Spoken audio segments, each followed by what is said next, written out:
So I'm going to talk about a project of ours in the Bronx, go through the financing some of the implications of taking what would normally not be a supportive housing project and incorporating that, and talk a little bit about the staffing and show you the building. So it's called Highbridge Overlook. It's in the Highbridge neighborhood of the Bronx. It's 155 units of new construction. You heard Chairman Rhea talk about this. There's another building next to it that's 65 units that we're just about to complete. So there's 40 New York 3 studio units. That's 26% of the total, and it's serious and persistently mentally ill. So that leaves 114 units that are 1, 2, and 3 bedroom units, and we have those at 3 income tiers: 40%, 50%, and 60% of area median income. It does have the 24-hour front desk staffing and the on-site support services, community room, a computer room, a roof terrace, and indoor parking. So I'll walk you through the project financing. Next, I have the permanent sources. So this was originally anticipated to be a traditional, what they're called LIHC deals. So it has HDC tax-exempt bonds and HDC second mortgage under the LIHC program that comes with the 4% as-of-right credits. We also then have New York State Housing and Community Renewal state low-income housing credits. JPMorgan Capital Corporation purchased as a direct investor the state and federal credits. JPMorgan Chase Bank provided the credit enhancement on the bonds. We have HPD loans under the low-income rental program, so not on the supportive housing loan program side, but on the LIRP side. And this was built on NYCHA Land. We did pay for the land, $10,000 a unit, but that is another form of subsidy, the discounted land value. And we have no project-based Section 8, no Section 8 at all, and we have the rental and service subsidies are under the OMH's New York 3, the service enriched, the services only service enriched SRO, New York 3, supportive housing RFP.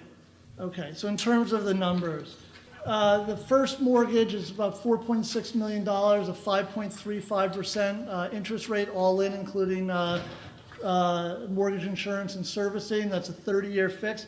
So to give you some context, that's about $30,000 a unit, so a little higher than the per unit than what Dave just presented, but lower than what our projects would normally have. And I'll talk through that, because a typical LIRP deal might support more like $45,000 or $50,000 in first mortgage debt. The HDC second is at $65,000 a unit. The HPD third and fourth, it's partly home, partly city capital. We were designated for $60,000 a unit. We came in at $52,000. We gave back $1.5 million before we closed on construction by getting a high equity raise and bringing our construction costs in under budget. We ended up with a lower construction cost than had been budgeted, so we gave back the excess. So the federal credits, $18.2 million, a $1.07 raise, was very high at the time. This is going back a little ways, and almost all that money was in by TCO. So it would have been the equivalent of about $1.10 if it was a typical pay. And the state tax credits, about $3.5 million, a 54-cent raise. And then deferred developer fee. The deferred developer fee is the equivalent of 12 years of cash flow. It's a lower number because of the lower rents. Again, we don't have Section 8 rental subsidies, so we have low rents on the supportive housing units. We also have low rents on the 40 and 50% AMI units.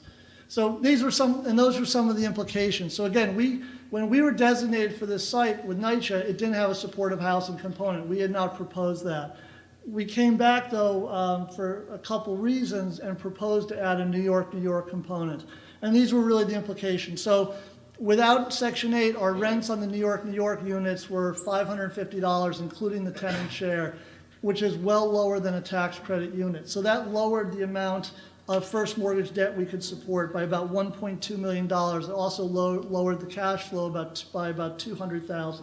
So that took about $1.4 million out of the project, which triggered a need for additional subsidy. So we went and applied to the state for the state credits, which enabled us to do other things as well. It enabled us to do units at 40 and 50% AMI. For people that do affordable family housing in the Bronx, we built thousands and thousands of units serving people at a very narrow income band. And in the Bronx in particular, we're starting to see oversaturation. So for us to really serve the the people in need of housing, doing units at 40 and 50% AMI was important. The SLIHC award enabled us to do that. That took another $1.4 million out of the financing. So the SLIHC enabled that, plus some other things in the project. Some other considerations. There's also there's a particular saturation, and people have had challenges renting up studio apartments in the Bronx. So we otherwise would not have included studio apartments in the project, making the building bigger and more expensive. So having a demand for the studio units through the New York helped resolve that. We also, you might think that this might sound counterintuitive. Well, actually, maybe not to the people in this room. I think to people that work on the affordable housing side, this is going to sound this sounded counterintuitive. It's a tough block. It's down near the Major Deegan. There used to be a family shelter across the street, but when we were in pre-development on this, the city closed the family shelter and brought in like a 200-bed men's shelter with almost no services, and all of a sudden you had 30, 40 guys hanging out in the street going up and down. And we said, you know what it's going to actually take to attract working families to this block, because other than the supportive housing units, it's all working families paying their own rent. We thought we need the supportive housing to attract the working families, because have front desk staffing, that 24-hour presence is going to make people more comfortable to come on this block. It's going to enable us to keep problems off that block. So we're going to bring that in as a way to really make sure this housing works. Now, typically when we do supportive housing like this, people don't view it as supportive housing. We've done a lot of projects like this around the city, and the neighborhoods they're in don't see them as supportive housing. They see families coming in and out. We have children's play area. They look like regular apartment buildings. Most people that live next door aren't aware that there might be 25 to 50% of the residents are formerly homeless with severe mental illness or with HIV/AIDS, but the neighborhood doesn't see them that way. So we've never gone to get community board support or elected official support, and we hadn't done this, but NYCHA did ask us when we wanted to make this change. They wanted buy-in from the Tenants Association of the existing Highbridge Garden site. And so we got that. And one of the main reasons we were able to get that is we said we wouldn't present to them unless they came to visit one of our existing integrated projects like this.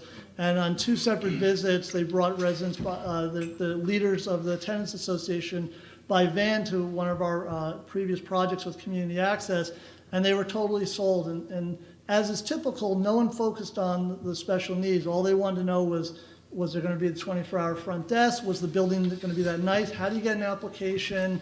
And what were the rents going to be? And the homeless part, even though that's the whole purpose of the meeting, went right out the window. So in terms of the supportive housing program, CAMBA is the service provider as a third-party service provider. They're structured as a master tenant. They have a long-term master lease for the 40 studio apartments. We've done 3 previous projects with CAMBA in this role with the New York State Department of Health and Mental Hygiene. As I said before, this is funded under the services only OMH RFP from January 2011. We actually have this one and another one in construction where CAMBA will be doing the services under the OMH program, and we have a third scheduled to close in September. So we are very much utilizing this new OMH pot of money. So the on-site staffing is, there's a program director, 3 case managers, and 24/7 front desk staffing. That's less staffing, I know, than some other projects, but for us and for CAMBA, we're very comfortable with this. We've actually done projects with CAMBA that have a lower level of staffing. We think this works well.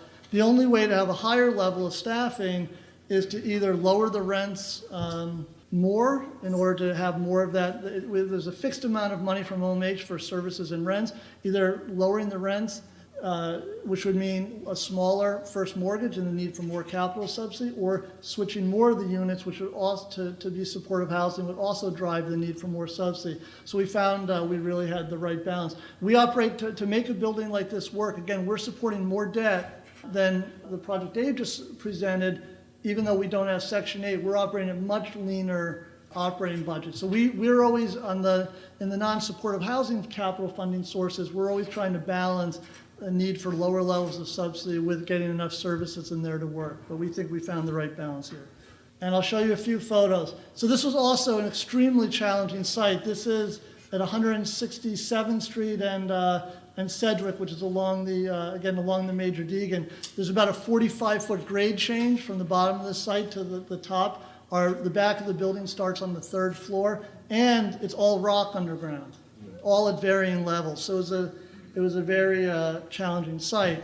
But it's also a very visible site from the Harlem River Drive, from the Major Deegan, from the ramps on and off the Cross Bronx Expressway, and when they reopen the Highbridge, it's right across from the new Highbridge. So it's a very visible site, and we're trying to change the way this section of the Bronx is viewed. So we actually were very concerned about doing a very attractive looking building. So what would be the back of the building from where you enter is really the facade that everyone who doesn't live in the Bronx will see, and so we focused on that as much as the part the people in the Bronx will see. But we also wanted it to be at a very reasonable cost. We did this despite the grade, despite the rock, despite the fact that it's a 12-story building. Despite all that, we wanted to attract, with an attractive building, we brought this in at $188 a square foot, even though we have metal panels and spandrel glass and a very nice front. That's the rear of the building, and that would be the front of the building from the uphill side. It also is a site that has, as a tall building, it's more expensive structurally, and we also had indoor parking. The slope is so steep that we put the parking inside. Building retaining walls and parking outside would be even more expensive. Yeah, so our total development costs, I think, were about $292,000 a unit, again, for mostly family units. Without the indoor parking, it would have been about $280,000 a unit. And there's some sites of the excavation. You get a sense of what it's like carving into the hill and carving into the rock. We did about, if you heard past presentations when this was in pre-development, I think we did about 50 or 60 soil borings and test pits to map the rock underground so we could build into the rock instead of excavating more rock than we needed. And we actually came out of the ground with a credit. There's another view of it. That's the back of the building, again, about 3 stories up before before it clears the hill. And that's the building that we're just finishing that's next door on the site. That's another view of it. You can see the slope of the hill. And that's it. Thank you.